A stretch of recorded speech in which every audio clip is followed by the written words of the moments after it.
Hello friends, బాగున్నారా అందరూ? ఈరోజు నేను మీకు ఫోటో ఫ్రేమ్ ఎలా తయారు చేయాలో చూపించబోతున్నానండి.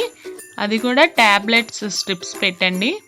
చూస్తున్నారుగా, ఈజీగా పేపర్ ఫ్లవర్స్తో తయారు చేసుకొని ఫోటో ఫ్రేమ్ ఎలా తయారు చేయాలో చూద్దామా మరి.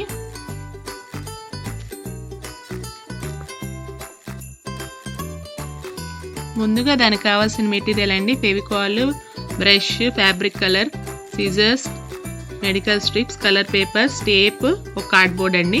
ముందుగా మెడికల్ స్ట్రిప్స్ని కట్ చేస్తున్నానండి నేను రౌండ్ షేప్లో. ఈ విధంగా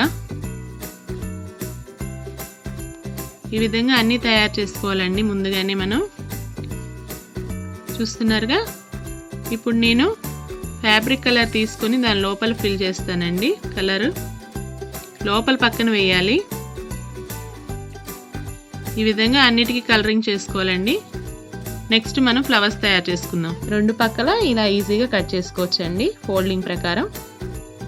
మీకు అన్నీ ఈక్వల్గా వచ్చేస్తాయి ఒకసారి. చూస్తున్నారుగా, ఇప్పుడు ఒకదాన్ని తీసుకొని నేను మధ్యకి ఫోల్డ్ చేసి మిడిల్కి, మళ్ళీ దాన్ని హాఫ్కి ఫోల్డ్ చేశానండి. దాన్ని మిడిల్కి ఫోల్డ్ చేశాను. ఒక కోన్ షేప్ లాగా వచ్చింది కదండి. ఇప్పుడు నేను పెన్ పెట్టి పెటల్ షేప్ లాగా గీసుకుంటున్నాను. ఇప్పుడు దాన్ని సిజర్ పెట్టి కట్ చేస్తున్నానండి.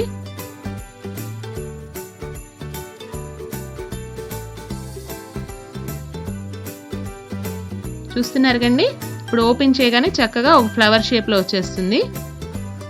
ఇప్పుడు మనము సిజర్స్ తీసుకొని మిడిల్ పాయింట్లోకి మధ్యలోకి వచ్చేటట్టు కొంచెం కట్ ఇవ్వాలండి. ఇప్పుడు ఫెవికాల్ తీసుకొని పెటల్ని అంటించుకోవాలి మనం. చూడండి, నేను ఏ విధంగా అంటిస్తున్నానో, ఓవర్లాప్ చేసినట్టు అంటించాలండి.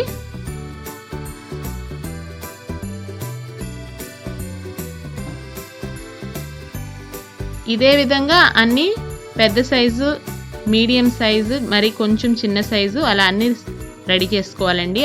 దానికోసం మనం ఇంకో స్క్వేర్ని కట్ చేసుకోవాలి. కొంచెం పెద్దగా ఉన్న స్క్వేర్ని, ఫస్ట్ స్క్వేర్ కన్నా కొంచెం పెద్దగా ఉండాలి ఆ స్క్వేర్. చూసారుగా చార్ట్ని ఎలా ఫోల్డ్ చేశాను నేను. ఈ విధంగా ఫోల్డ్ చేసుకున్నాక మీరు కావాలంటే మెజర్మెంట్ తీసుకొనైనా చేసుకోవచ్చండి. ఇప్పుడు కట్ చేసుకొని దాన్ని ఇందాక చూపించిన విధంగానే మనం ఫోల్డ్ చేసుకోవాలి. నాకు దీంట్లో 3 స్క్వేర్స్ వచ్చినాయండి. చూడండి, ఇలా ఫోల్డ్ చేసుకున్నాక ఇందాక చూపించిన విధంగానే పెటల్ని ఫోల్డ్ చేసుకొని పెన్ పెట్టి మార్క్ చేసుకొని కట్ చేసుకోవాలండి.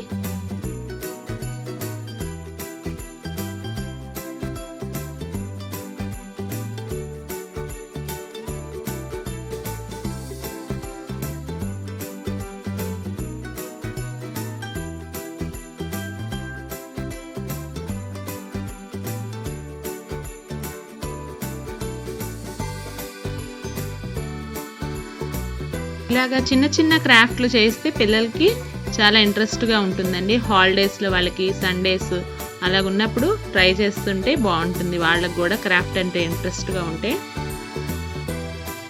ఈజీగా చేసేస్తారు పిల్లలైతే.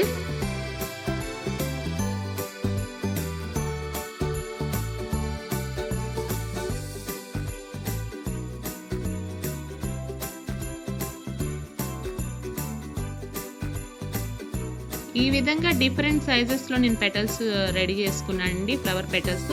ఇప్పుడు బ్యాక్ సైడ్ తిప్పి కొంచెం బెండ్ చేయాలి వాటిని. చూస్తున్నారుగా నేను ఏ విధంగా బెండ్ చేస్తున్నానో. ఇలాగా అన్నిటినీ బెండ్ చేసుకోవాలండి. ఇప్పుడు మధ్యలో గమ్ అప్లై చేసుకొని స్టెప్ వైజ్గా, సైజ్ వైజ్గా మనం దాంట్లో అరేంజ్ చేసుకోవడమే, ఒకటి తర్వాత ఒకటి.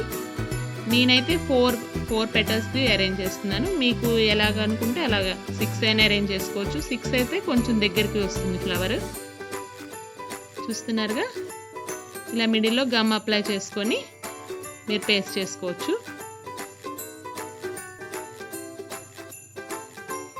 మొత్తం అయిపోయాక నేను మధ్యలో కుందన్ అంటిస్తున్నానండి. ఈ విధంగా నేను పింక్ పేపర్ తోటి కూడా తయారు చేశానండి. ఆ పువ్వులు కూడా చూపిస్తాను నేను ఇప్పుడు. చూస్తున్నారుగా, ఇవి కొంచెం పెద్ద పెటల్స్ కట్ చేసి బెండ్ చేశానండి. నెక్స్ట్ ఒక కార్డ్బోర్డ్ తీసుకొని నేను స్కేల్ పెట్టి ఫోటో ఫ్రేమ్ లాగా గీసుకుంటున్నానండి 4 సైడ్స్.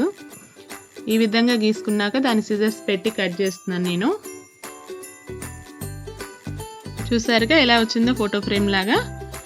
ఇప్పుడు దీని మీద మనము డార్క్ కలర్ ఉన్న పేపర్ని అంటిస్తున్నాను నేను. దానికోసం ముందుగా ట్రేస్ తీసుకుంటున్నానండి. కొంచెం ఎక్స్ట్రా ఉండేటట్టు పెన్సిల్ పెట్టి మార్కింగ్ చేసుకున్నాను. ఇప్పుడు ఆ ఎక్స్ట్రా ఉన్న పీస్ని కూడా కట్ చేస్తున్నాను. ఇప్పుడు బ్యాక్ సైడ్ తిప్పి ఫ్రేమ్కి ఫెవికాల్ అప్లై చేస్తున్నాను. దాన్ని అంటించేయడమేనండి. ఎక్స్ట్రా ఉన్న వాటికి కూడా ఫెవికాల్ అప్లై చేసేసి క్లోజ్ చేయడమే. ఈ విధంగా క్లోజ్ చేసుకుంటే మీకు ఫ్రంట్ సైడ్ పార్ట్ ఫ్రేమ్ది రెడీ అయిపోతుంది. ఇప్పుడు మనం ముందుగా తయారు చేసుకున్న పేపర్ ఫ్లవర్స్ ఉన్నాయి కదండి, అవి అరేంజ్ చేసుకోవడమే. ఈక్వల్గా నేను అరేంజ్ చేస్తున్నాను. ఇటు 3 అటు 3 అరేంజ్ చేస్తున్నానండి. తర్వాత మనము ముందుగా సిద్ధంగా చేసుకున్న మెడికల్ స్ట్రిప్స్ ఉన్నాయి కదండి, వాటిని లీవ్స్ లాగా అరేంజ్ చేస్తున్నాను. చూస్తున్నారుగా.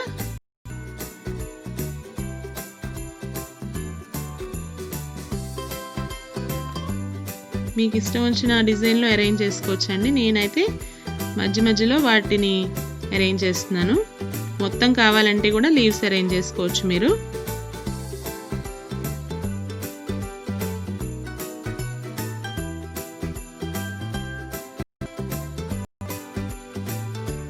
మధ్య మధ్యలో కుందన్స్ కూడా వాడుతున్నానండి నేను.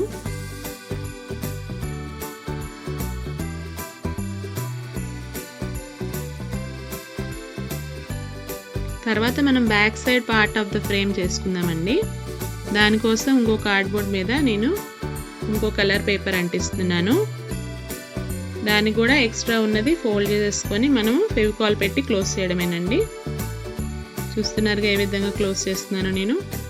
ఈ విధంగా బ్యాక్ ఫ్రంట్ తయారైపోయింది మనకి ఫోటో ఫ్రేమ్కి. ఇప్పుడు మనం బ్యాక్ సైడ్ దానికి స్టాండ్ లాగా తయారు చేసుకుందామండి. ఒక ఎక్స్ట్రా కార్డ్బోర్డ్ని టేప్ పెట్టి అంటిస్తున్నాను నేను. ఇలాంటి స్టాండ్ నుంచి ఉంటుందో లేదో చూసుకోవాలి మనము. ఈజీగా నుంచి ఉంటుంది. ఇప్పుడు ఫోటో ఫ్రేమ్ ఫ్రంట్ పార్ట్ని అరేంజ్ చేసుకోవాలి.